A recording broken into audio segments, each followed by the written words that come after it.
Bos días a todos desde o meu recuncho de Trevinca. Hoxe, a quenda da madrugada correspóndelle a un dos persoeiros que mellor coñece a nosa historia castrexa.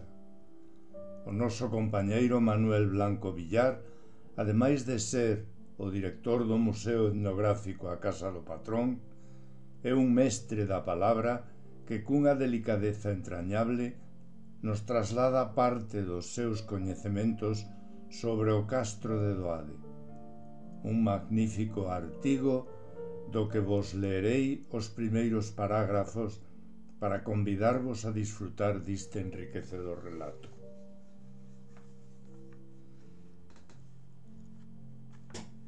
Nos longos e intensos e gratificantes días que tiven a oportunidade de vivir con motivo da escavación da coroa e do antecastro do noso ben querido castro de Doade, asaltoume acotío a curiosidade de imaxinar como se sentiría o último dos mouros que nel habitaron durante séculos, cando se veu obrigado a abandonar o poboado en contra da súa vontade, ao igual que xa fixera toda a súa xente.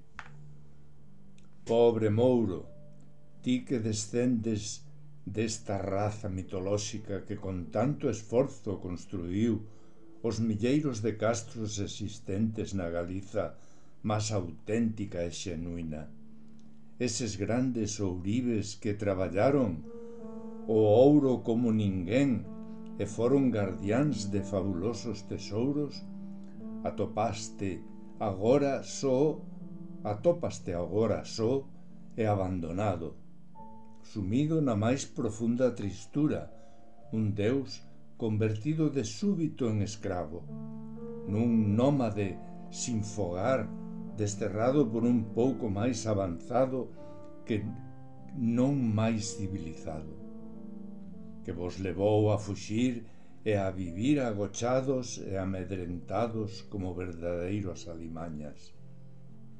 Queridos amigos, continuade ca revista número 18 nas vosas mans, disfrutando deste precioso relato que nos fai Manuel Blanco. Gracias, Manolo.